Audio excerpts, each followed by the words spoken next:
পঞ্চপাণ্ডব যে যাই বলুন না কেন, যে যেভাবেই দেখুন না কেন, তারাই আমাদের ক্রিকেট আকাশের উজ্জ্বলতম নক্ষত্রমণ্ডলী। মাঠের ক্রিকেট থেকে যাদের ঠাঁই এরই মধ্যে হয়ে গেছে প্রায় স্মৃতির অ্যালবামে। শুধুমাত্র মুশফিকুর রহিমের টেস্ট ক্যারিয়ারটা বাকি। এর বাইরে বাকি সবারই সব ফরম্যাট থেকে আনুষ্ঠানিক কিংবা অনানুষ্ঠানিক বিদায় হয়ে গেছে। এখন প্রশ্ন হচ্ছে, বাংলাদেশ ক্রিকেটকে এগিয়ে নেবে পরের কোন প্রজন্মের প্রতিনিধিরা? কারা হবেন নতুন পঞ্চপাণ্ডব? তারা কি ছাপিয়ে যেতে পারবেন মাশরাফি বিন মুর্তজা, সাকিব আল হাসান, তামিম ইকবাল, মুশফিকুর রহিম, মাহমুদুল্লাহ, রিয়াদদের? যদি এগিয়ে যেতে না পারেন তাহলে দেশের ক্রিকেটটা এগুবে কিভাবে?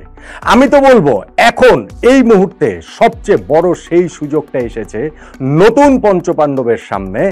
হয় এখনই অথবা আর কখনোই নয়। দেখুন, একটা দেশের ক্রিকেট বা ফুটবল বা যে কোনো কিছুর কথাই যদি বলেন না কেন, এক জেনারেশন থেকে আরেক জেনারেশন যদি বেটার না হয় তাহলে সেটা সামনে এগোয় না। আমি যদি একদম ক্রিকেটে স্পেসিফিক থাকি, স্বাধীনতা পরবর্তী সময়ে আমাদের রকিবুল ভাই, হীরা ভাই, তাদের চেয়ে বেটার প্রজন্মে লিপু ভাই, নেহাল হাসনাইন ভাইরা এসেছিলেন। তাদের চেয়ে বেটার প্রজন্মে আকরাম ভাই, বুলবুল ভাই, নান্নু ভাইরা এসেছিলেন। তাদের চেয়ে বেটার প্রজন্মে সুমন ভাই, রফিক ভাইরা এসেছিলেন, আশরাফুলরা এসেছিলেন এবং তাদেরকে ছাপিয়ে গিয়েছিলেন আমাদের এই পঞ্চপাণ্ডব। সো সময়ের সেই ধারাবাহিকতায় আমাদের ক্রিকেটও আস্তে আস্তে আস্তে আস্তে এগিয়েছে। এখন এই পঞ্চপাণ্ডবকে ছাড়িয়ে যাবেন, ছাপিয়ে যাবেন আসলে কারা? পঞ্চপাণ্ডবের এই বিদায়টা হবেই, এটা প্রকৃতির নিয়ম, এটা ক্রিকেটের নিয়ম এবং আমরা প্রস্তুতি নেওয়ার জন্য নতুন প্রজন্মের সেই ভরসা করার মতো ক্রিকেটার তৈরির জন্য বেশ কিছু সময় তো আমরা পেয়েছি। সেই সময়টা কি আমরা যথার্থভাবে কাজে লাগাতে পেরেছি? ধরুন, গত 4-5 বছর ধরেই তো এই পঞ্চপাণ্ডবের বিদায়ের রাগিণীটা বেজে চলেছে। এখন ফাইনালি গিয়ে সেই বাস্তবতার মুখোমুখি আমরা দাঁড়িয়ে আছে। মনে রাখতে হবে, আমাদের এই মাশরাফি, সাকিব, তামিম, মুশফিক, মাহমুদুল্লাহ, রিয়াদরা ন্যাশনাল টিমে ঢুকেই যে তারা পারফর্ম করা শুরু করেছেন, কনসিস্টেন্টলি পারফর্ম করা শুরু করেছেন, অসাধারণ ক্রিকেট খেলা শুরু করেছেন বা এই পঞ্চপাণ্ডবের আদুরে নামটা পেয়ে গিয়েছেন, ব্যাপারটা কিন্তু সেরকম নয়। বেশ অনেক বছর তারা খেলার পরে তারা ন্যাশনাল টিমে থিতু হয়েছেন, ইন্টারন্যাশনাল পর্যায়ে এসে বাংলাদেশকে সেই অনেক সাফল্য এনে দিয়েছেন। হ্যাঁ, আপনি বলতে পারেন আইসিসি ইভেন্টের শিরোপা তারা জিততে পারেননি, আপনি বলতে পারেন কোনো এশিয়া কাপ তারা জিততে পারেননি, দেশের হয়ে তাদের অর্জনকে, কিন্তু বাংলাদেশের ক্রিকেটটাকে আরেকটা লেভেলে এই 5 জন, এই পঞ্চপাণ্ডব, এই ক্রিকেটের 5 কবি নিয়ে গেছেন, সেইটা অস্বীকারের উপায় আসলে নেই।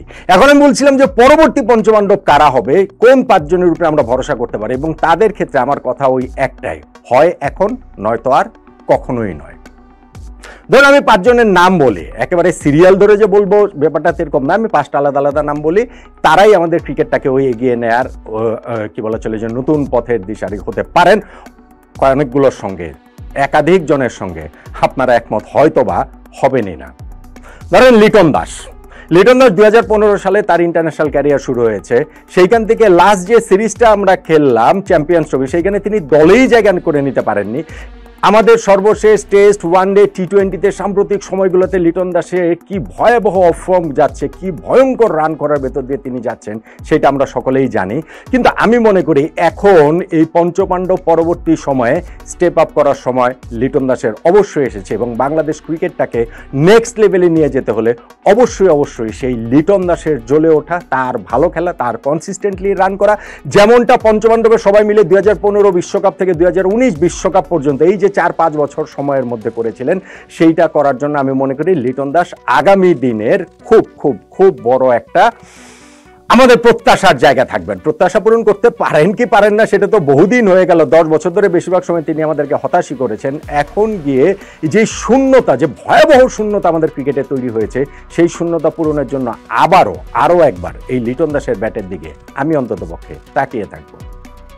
নাম্বার 2, সৌম্য সরকার। একই কথা বলা যায় লিটন দাস সম্পর্কে। আমি যেই কথাগুলো বলেছি সৌম্য সরকার সম্পর্কে এক্স্যাক্টলি সেম কথাগুলো বলা যায়। ইন্টারন্যাশনাল ক্যারিয়ারের শুরুটা এত ভালো হয়েছিল এবং সত্যি তখন তার ব্যাটে সেই প্রমিসটাকে ছিল যে আমাদের ক্রিকেটটাকে তিনি ওই জেনারেশন থেকে আরেকটা নেক্সট লেভেলে নিয়ে যেতে পারবেন, কিন্তু সেইটা তিনি পারেননি। সেই জায়গাটাতে মোটা দাগে ব্যর্থ হয়েছেন। এখন সময় এসেছে, অনেক দিন ধরেই সেই সময়ের ভেতর দিয়ে আমরা আছি, কিন্তু যেহেতু পঞ্চপাণ্ডব নেই, ওই শূন্যতা পূরণের জন্য সৌম্য সরকারের ব্যাটের দিকেও আমি আসলে খুব করে তাকিয়ে থাকবো। ধরেন মেহেদী হাসান মিরাজ, অনেক দিন ধরে আমরা বলছি যে আমাদের নতুন সাকিব আল হাসান হবেন কিনা, সেই তিনি ভরসার জায়গাটা দিতে পারবেন কিনা, এবং সেই কি বলা চলে যে জায়গাটা যে মিরাজ দেখাতে পারেনি তা নয়, স্পেশালি টেস্ট ফরম্যাটে সাম্প্রতিক সময় তার পারফরমেন্স কিন্তু অসাধারণ। লাস্ট টেস্ট চ্যাম্পিয়নশিপ সাইকেলে তিনি বাংলাদেশের highest run getter, highest wicket taker. So মিরাজকে এই সব ফরম্যাটে বা হচ্ছে গিয়ে ওইভাবে যে আস্থার জায়গাটা তৈরি করা, সেইটা যদি তিনি করতে পারেন তাহলে সত্যি সত্যি আমরা ওই একটা আবারও ভরসার জায়গা পাবো, আমাদের ওই রকম আরেকজন ওয়ার্ল্ড ক্লাস অলরাউন্ডার পাবো। আমি মনে করি যে মিরাজের উপরেও আমাদের আসলে অনেক অনেক অনেক ভরসা রাখতে হবে। ধরেন তাসকিন আহমেদ, তিনিও আমি মনে করি যে সাম্প্রতিক সময় খুব ভালো করছেন, কিন্তু ওই যে আরেকটা লেভেলে যে ক্রিকেটটাকে নিয়ে যাওয়া, সেই আরেকটা লেভেলে নিয়ে যাওয়ার জন্য তিনিও হতে পারেন একটা খুব গুরুত্বপূর্ণ আমাদের টিমের পার্ট, অংশ।